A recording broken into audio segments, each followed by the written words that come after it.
Okay class 8 so exercise 1 study कर रहे हैं हम रेशनल नंबर।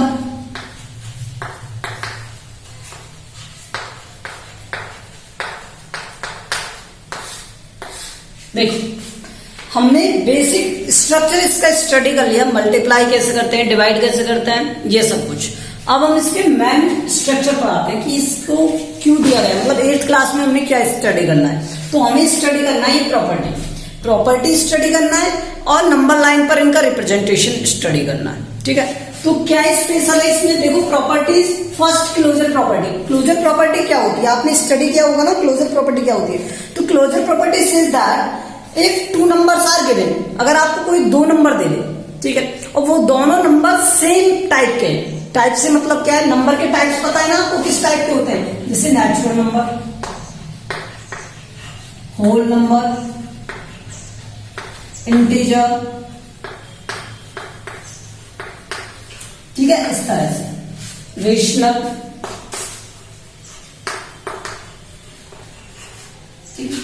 तो ये नंबर्स के टाइप है, आपको पता है। तो मोस्टली हमें क्या मिलेगा, या तो इंटीजर मिलेगा या रेशनल नंबर। हम इनकी बात हम नहीं करेंगे, ठीक है। अगर मान लो हमें ये दे दिया जाए कि इंटीजर या रेशनल नंबर है, ठीक है, तो क्लोजर प्रॉपर्टी कहती है कि अगर वो दो नंबर है, जैसे आपको दे दिया जाए 2 दे दिया और एक 3 दे दिया, ठीक है, तो देखो ये +2 और +3 दोनों ही एक क्या इंटीजर है, होल नंबर भी है, इंटीजर भी है, नेचुरल नंबर भी है, ठीक है। तो मैं इसकी लास्ट लिमिट मान लेता हूं ये क्या है, एक इंटीजर है, ठीक है। अगर मैं इन्हें इंटीजर कहता हूं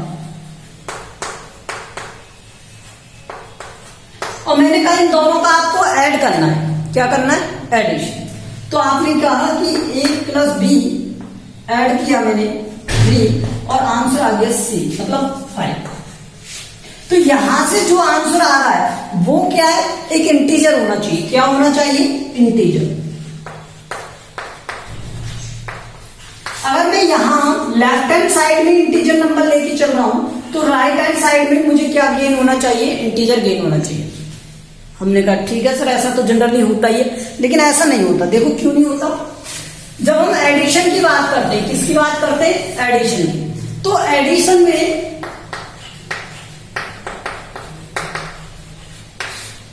a + b = c, यहां पर अगर कोई, अब मैं शॉर्ट में लिख रहा हूं, ओके, अगर कोई इंटीजर दिया हुआ है या फिर कोई रेशनल नंबर दिया हुआ है, ठीक है, तो यहां भी हमें क्या मिलेगा, या तो रेशनल नंबर मिलेगा या फिर इंटीजर मिलेगा या नहीं मिलेगा, ठीक है। अगर मैं एडिशन की बात कर रहा हूं, चाहे वो नंबर कोई भी हो, ठीक है, लेकिन अगर कहीं भी नेगेटिव पार्ट आ गया, सब्ट्रैक्शन वाला पार्ट आ गया, तो ये प्रॉपर्टी अपने आप को फॉलो नहीं करेगी। एग्जांपल इसका ये है, और भी एग्जांपल दे सकता हूं मैं आपको, 1/2 1/3 दोनों क्या है, रेशनल नंबर है। अगर मैं इन दोनों को ऐड कर देता हूं तो यहां पर एलसीएम 2 + 3 सॉरी 3 + 2, तो ये कितना आ गया, 5/6। तो ये भी क्या है, एक रेशनल नंबर है, और ये दोनों क्या है, रेशनल नंबर है। तो यहां पर जो टाइप ऑफ नंबर्स है वो क्या रहना चाहिए, सेम रहना चाहिए। अगर आप एक तरफ इंटीजर लेके चल रहे हो तो दूसरी तरफ भी इंटीजर आना चाहिए, एक तरफ अगर आप होल नंबर लेके चल रहे हो तो दूसरी तरफ भी होल नंबर आना चाहिए, ठीक है। अगर आप पॉजिटिव लेके चल रहे हो तो पॉजिटिव, नेगेटिव लेके चल रहे हो तो नेगेटिव, यही तो डिफरेंस होता है ना। अब देखो जैसे मैंने नेगेटिव के लिए अप्लाई करके देखा, अब मैं बात करता हूं किसकी, सब्ट्रैक्शन की। तो एडिशन में ये प्रॉपर्टी क्या करेगी, फॉलो करेगी, ठीक है। तो एडिशन के लिए प्रॉपर्टी फॉलो करती है, और प्रॉपर्टी क्या होती है, +b = c। यहां पर आप लिख सकते हो क्या, इंटीजर और रेशनल नंबर्स या फिर होल नंबर, जो भी आप लिखना चाहो, ठीक है, इन सब के लिए फॉलो करता है। तो यहां भी ये नंबर क्या होने चाहिए, होल नंबर, इंटीजर और रेशनल नंबर, ठीक है। और यहां साइड में लिख लो इट फॉलोज, मीन्स एडिशन के लिए ये प्रॉपर्टी क्या करती है, फॉलो करती है। अगर मान लो मैं लेके चलूं सब्ट्रैक्शन, जिससे एक पार्ट मैंने लिया 2 और एक पार्ट लिया 3, ठीक है, और मैंने कहा कि इसे सब्ट्रैक्ट करो, किसे सब्ट्रैक्ट करो, इसे। तो ये भी देखो एक होल नंबर है, ये भी एक होल नंबर है, या नहीं, 2 और 3 होल नंबर है या नहीं है। अगर मैं इन्हें सब्ट्रैक्ट करूंगा, सॉल्व करूंगा तो आंसर आएगा -1। क्या ये होल नंबर है? ये तो इंटीजर है। बताओ क्या ये पॉसिबल है? क्या ये पॉसिबल है? एक होल नंबर और दूसरा आ जाए इंटीजर। ठीक है, तो ये रॉन्ग हो गया, अलग हो गया बिल्कुल। ठीक है, हाँ इंटीजर के टाइप भी ध्यान रखना, पॉजिटिव और नेगेटिव दोनों को ही हम देखते हैं। ठीक है, तो ये नेगेटिव के लिए फॉलो करेगा क्या? तो ये सब्ट्रैक्शन के लिए फॉलो नहीं करता है। तो सब्ट्रैक्शन के लिए ये a minus B equal to C follow नहीं करेगा, इट नॉट फॉलो।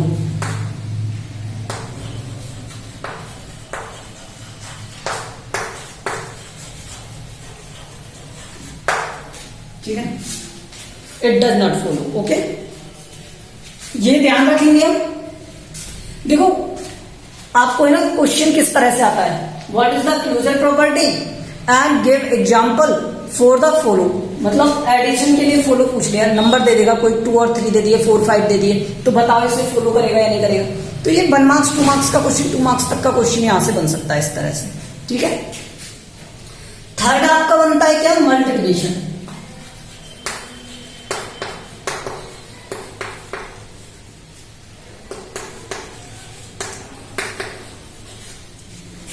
देखो मल्टीप्लिकेशन में अगर आप 2 इंटू 3 करोगे तो 6 आएगा। ठीक है, ये क्या है? Whole number. ये क्या है? Whole number. तो ये होल है। अगर मैं यहां पर इंटीजर ले लूं, यहां पर इंटीजर ले लूं, तो ये क्या है? एक इंटीजर है। ठीक है, अगर मैं यहां पर 1/2 1/3 इसका मल्टीप्लाई करूंगा तो 1/6 आएगा। ठीक है, अगर ये 1/3 इंटू में 3/1 दोनों ही रेशनल नंबर है, ये ध्यान रखना। 1/3 और 3/1 दोनों ही रेशनल नंबर है। ठीक है, तो इन दोनों का अगर मैं सॉल्व करता हूं तो ये आएगा 1/1 और 1/1 भी क्या है? रेशनल नंबर है। ठीक है, ये भी तो रेशनल नंबर है। तो ये मत सोचना कि सर एक सिंगल नंबर 2 आ गया, अब बताओ ये रेशनल नंबर है या नहीं। तो ये रेशनल नंबर है क्योंकि 2 के अपॉन में भी तो 1 है। और रेशनल नंबर की डेफिनेशन क्या थी? P/Q फॉर्म होनी चाहिए। ठीक है, तो ये इसके लिए क्या करेगा? इसे फॉलो करेगा। तो इसके एग्जांपल हो गए क्या? 2 इंटू 3 इक्वल टू 6 और 1/2 इंटू 1/3 इक्वल टू 1/6। ठीक है, तो ये it will follows, it follows.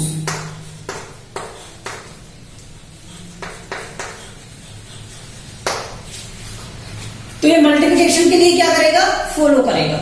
ठीक है, अब मैं बात करता हूं किसकी? डिवीजन की। किसकी बात करते हैं? डिवीजन की बात करते हैं। देखो सिर्फ अभी मैं प्रोसेस की बात नहीं कर रहा, मैं बात कर रहा हूं किसकी? सिर्फ इसके पार्ट्स की, कि इधर का पार्ट और इधर का पार्ट सेम होना चाहिए। होल नंबर होना चाहिए, इंटीजर होना चाहिए, इस तरह से सेम होना चाहिए। ठीक है, अभी हम प्रोसेसिंग की बात नहीं कर रहे कुछ। नेक्स्ट देखो डिवीजन, यही कर देते हैं। ठीक है, डिवीजन में क्या है?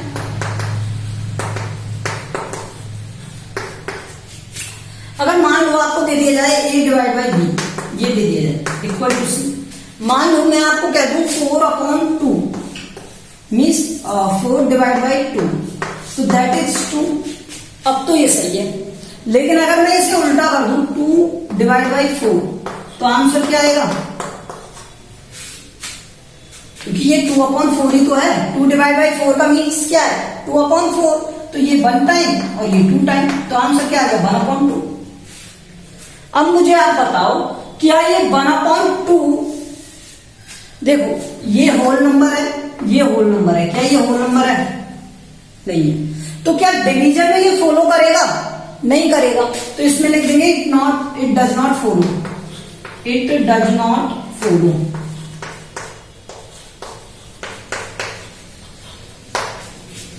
तो अब हमें समझ में आ गया कि ये एडिशन के लिए फॉलो करेगा, मल्टीप्लिकेशन के लिए फॉलो करेगा, लेकिन सब्ट्रैक्शन और डिवीजन के लिए ये प्रॉपर्टी फॉलो नहीं करेगी। Okay, first thing. Second thing,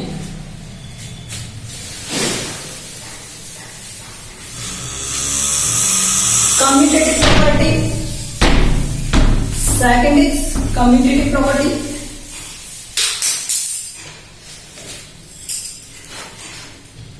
देखो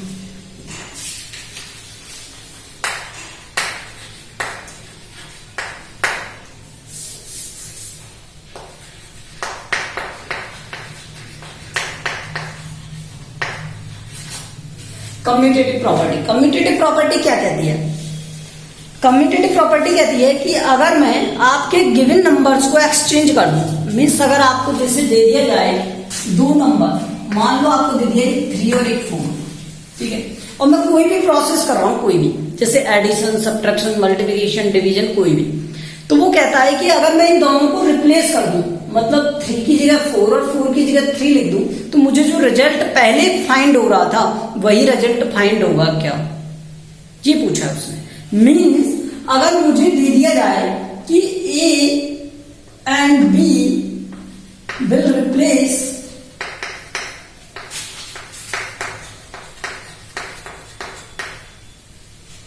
with B and A, then result should be same या remain same. Result should remain same. Result should remain same.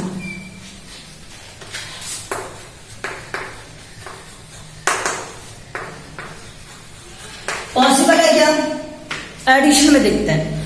मान लो आपको नंबर दिया, लेट नंबर्स क्या दे दिया आपको एग्जांपल में, नंबर्स क्या है 3 एंड 4 है, ठीक है, और मैं एडिशन कर रहा हूं पहले, ठीक है, तो एडिशन के लिए देखो ऐड करने पर क्या होगा 3 + 4, आंसर क्या मिला 7।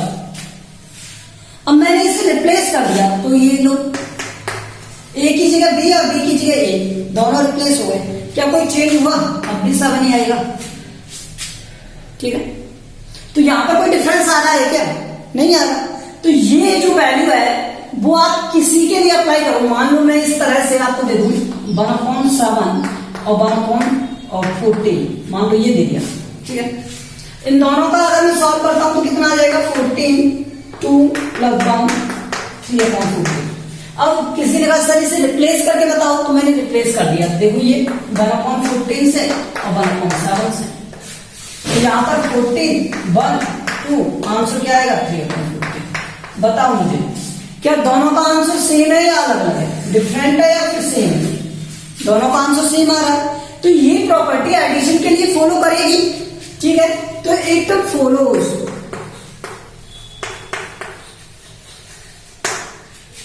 तो मुझे रिजल्ट क्या मिला कि एडिशन के लिए अगर मैं कम्यूटेटिव प्रॉपर्टी अप्लाई करता हूं A + B = B + A, तो मुझे जो रिजल्ट मिलेगा वो क्या मिलेगा सेम एडिशन के लिए, ठीक है।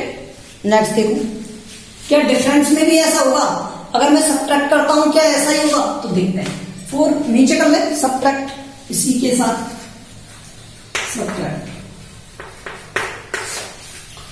अगर मुझे ये 3 और 4 इन्हीं के साथ में सब्ट्रैक्ट करना है, तो मान लो अगर मैं 3 में से 4 सब्ट्रैक्ट कर दूं तो रिजल्ट मिलता है मुझे -1 मिलता है। अगर 3 में से 4 सब्ट्रैक्ट कर दूं तो रिजल्ट क्या मिलता है -1। माइनस तो अपनी जगह रहेगा, सिर्फ वैल्यू चेंज हो जाएगी, 4 यहां पर आ जाएगा, 3 यहां पर आ जाएगा और ये हो गया 1। वैल्यू चेंज करनी हमें, 4 आगे लाना है और 3 पीछे ले जाना है। हमने सॉल्व किया तो 1। क्या ये दोनों इक्वल आए? क्या ये दोनों इक्वल है? अगर ये इक्वल नहीं है तो क्या इसे फॉलो करेगा?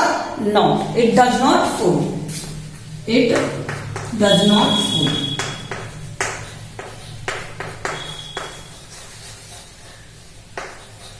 ये समझ में आया आपको? अब नेक्स्ट एग्जांपल देखो, जैसे 1/7 कुछ और ले लो, 1/4 ले लो और 1/5 ले लो।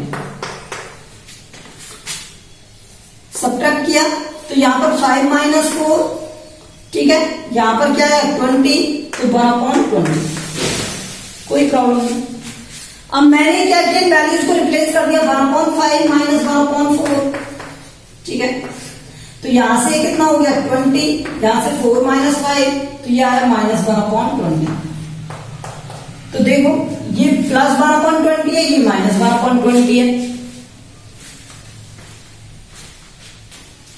ओके। तो ये क्या है, इसमें अनइक्वल आ रहा है ना, अलग अलग आ रहा है, तो ये इसको फॉलो नहीं कर रहा है, ठीक है।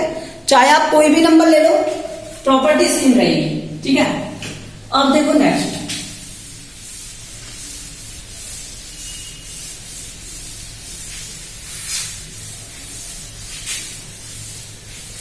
अब मैं आपको मल्टीप्लिकेशन बताता हूं। इसका क्या बताता हूं? मल्टीप्लिकेशन। मल्टीप्लिकेशन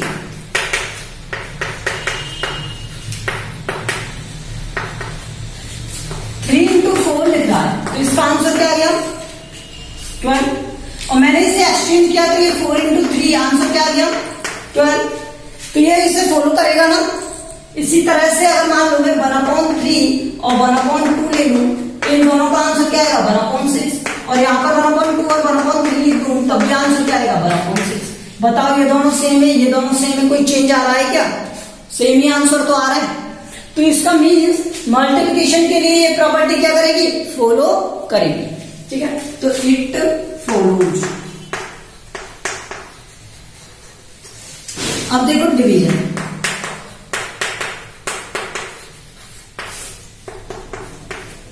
डिवीजन के लिए क्या है? डिवाइड करना है। मान लो मैं 2 और 4 लेके बता रहा हूं, ठीक है, थोड़ा इजी रहेगा।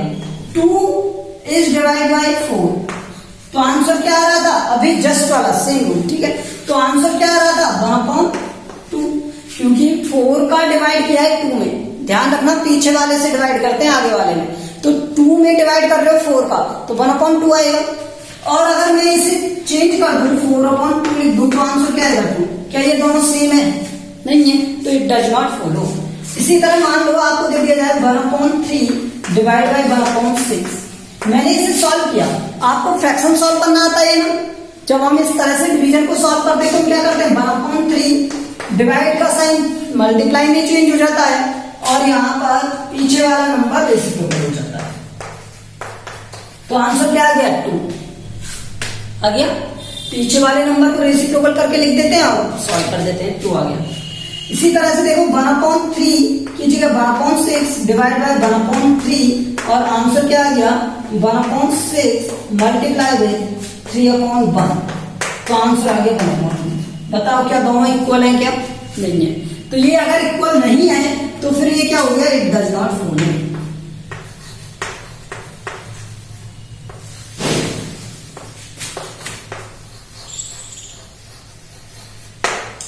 तो इसका मैथमेटिकल एक्सप्रेशन अगर मुझे देना है कम्यूटेटिव का, तो किस तरह से लिखूंगा? ठीक है, ये तो इसके कौन सा फॉलो कर रहा है, कौन सा नहीं कर रहा है, आपको समझ में आ गया। एडिशन मल्टीप्लिकेशन फॉलो कर रहे हैं, सब्ट्रैक्शन और डिवीजन फॉलो नहीं कर रहे। अब देखो इसका मैथमेटिकल एक्सप्रेशन क्या होता है। मुझे ये स्टेटमेंट थोड़ा ना लिखना है एग्जाम में। कहीं भी अगर मुझे इस प्रॉपर्टी को यूज करना है तो हम फॉर्मूले यूज करते हैं, इसी तरह यूज करेंगे। तो वो लिखें कैसे? तो ये होगा क्या? a plus B, B plus A, ठीक है। a multiply B multiply A minus B minus A, C A divide B divide A. अगर ये सब केस इक्वल आते हैं तो इट फॉलोज।